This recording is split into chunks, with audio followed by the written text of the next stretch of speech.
is Alyssa Kozlov, and I'm the Concentration Director for the Population Aging Concentration at the Rutgers School of Public Health. Today, I want to introduce myself to you and share a little bit about why I chose to pursue a career in aging, and hopefully it may inspire you to do the same. So a little bit about me. I am a clinical psychologist with specialized training in the mental health of older adults and managing psychological distress in adults with serious illness and their families. My research focuses on innovative strategies to improve mental health outcomes for older adults and adults with serious illness and their families. So my research is really interdisciplinary, which means I collaborate with folks from all different fields: sociology, medicine, epidemiology, public health, social work, nursing, you name it, I've probably collaborated with them.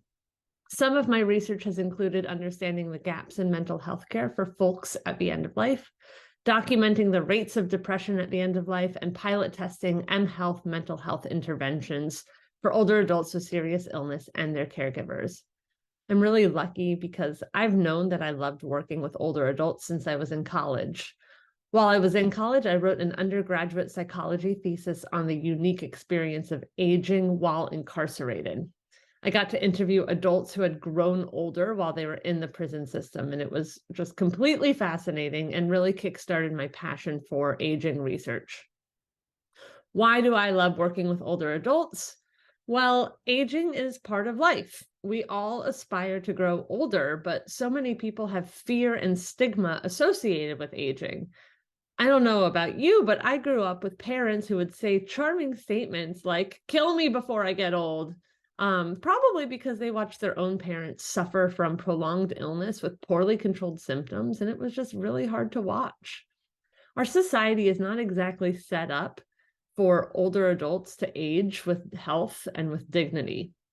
So when I knew that when it came time for me to pick a career that I could really sink my teeth into and really never get bored of, I knew that I could think about research and ways to improve the aging experience really, truly forever. And furthermore, I just really love working with older adults. They have so much lived experience and so much to share if you have the time and interest to listen. There are just so many different ways to live a life, and talking to folks who have been on this earth for 60 plus years is just pretty remarkable. And lastly, I feel really lucky that I love working in this field because frankly, there's some real job security when you specialize in aging. Older adults are one of the fastest growing demographics in the country, and they utilize a disproportionate amount of healthcare. So there will always be older adults, and there will always be a need for senior services and trained professionals who really understand the unique needs, strengths, and challenges of the older adult population. If you have specialized training to work with older adults, you will stand out in the workforce. We need more people who want to go into the field of aging, and hopefully you'll be drawn to work in this really rewarding and exciting career. Thank you. Hello, my name is Dr. Lauren Snedeker, and I'm a licensed social worker and an assistant professor at the School of Social Work here at Rutgers. I also am the coordinator for the Certificate in Aging and Health program at the School of Social Work. This certificate program provides graduate level social work students the opportunity to focus their learning in and outside of the classroom on working with adults impacted by health conditions and with the older adult population in general. I am proud to share that for the past 3 years at Rutgers, I have been involved in educating and inspiring students about a future career in aging. I myself began my career in aging after graduating from Rutgers with a bachelor's degree in public health. After working for several years at Memorial Sloan Kettering Cancer Center with talented geriatric-focused oncologists, I realized how important it is to have a good listener and good support through all stages of life. I pursued my master's in social work while working full-time at the center and learned from my internships what life was like for the very independent older person and the very dependent older person. After achieving my graduate degree and practicing social work for a few more years, I felt energized to do more. I wondered, did other social workers know how to engage a client that was older than them? Did other social workers realize the importance of autonomy throughout the life course? I wanted other social workers to be prepared to engage with older adult clients and their people. I then decided to pursue my doctorate in social work, or DSW, back at Rutgers so that I could connect theory to practice and practice again to theory. I was and I still am able to continue to practice social work directly and teach students about social work practice with older adults. I consider myself really lucky to be able to do both and invite you to get more curious about your career path and how it might include working with older adults. Thank you. Hello, my name is Dr. Dorina Petrovsky, and I'm an assistant professor at Rutgers University School of Nursing, as well as core faculty member in the Institute for Health, Healthcare Policy, and Aging Research at Rutgers. I've been a nurse for over 10 years, and most of my career I have spent in the field of aging. Why do I stay in this field? Well, for one, I find it incredibly rewarding and so interesting. There are certainly multiple challenges that need to be addressed and solved. Our field is incredibly multidisciplinary. It's really fun to get to work with other disciplines, to think of how we can address some of the most pressing challenges that affect our aging population. While working at the university, I get to play in a sandbox, essentially, with other scientists and individuals from the community. We get to think creatively about how to solve some of these challenges that affect our population.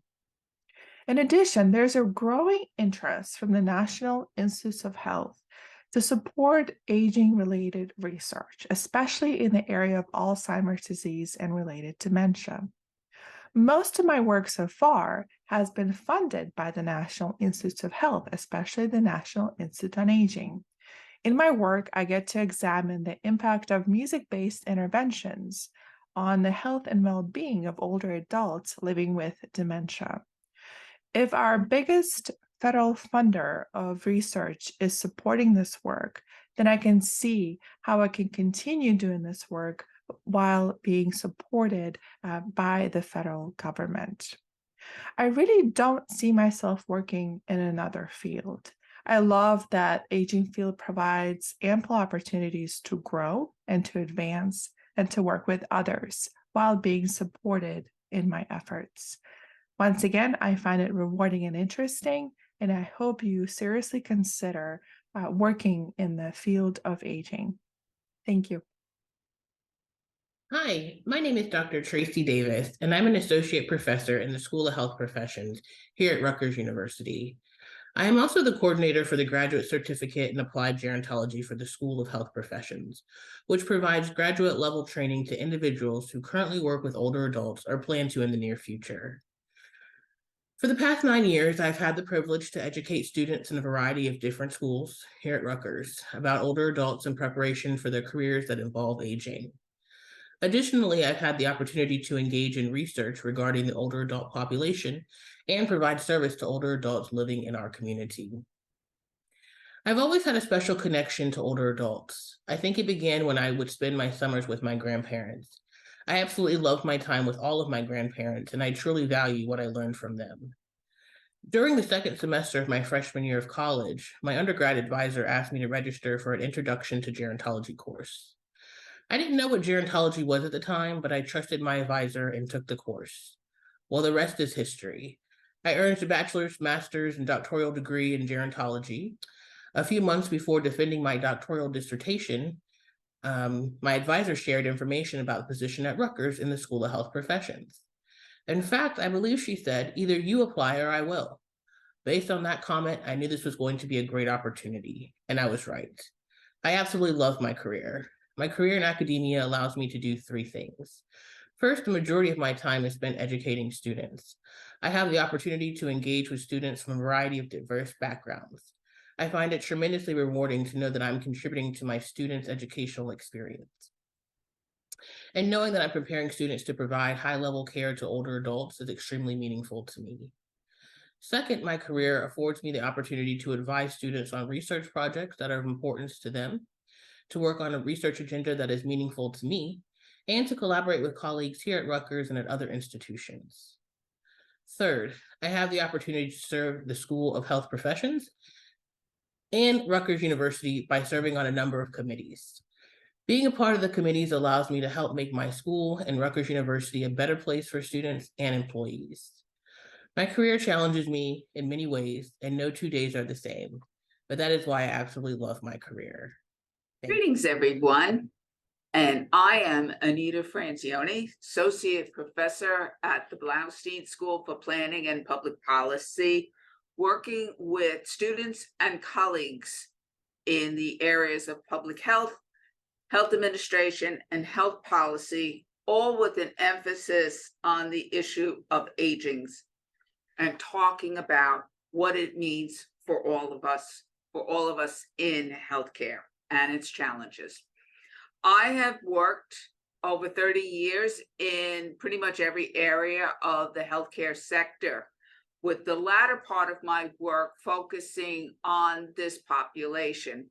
First, with developing Medicare Advantage programs for insurance companies, evaluating Medicare services provided to the residents and recipients of Medicare in the state of New Jersey, and then as an educator and trainer on the issues of aging and long-term supports and services for providers and for the general public.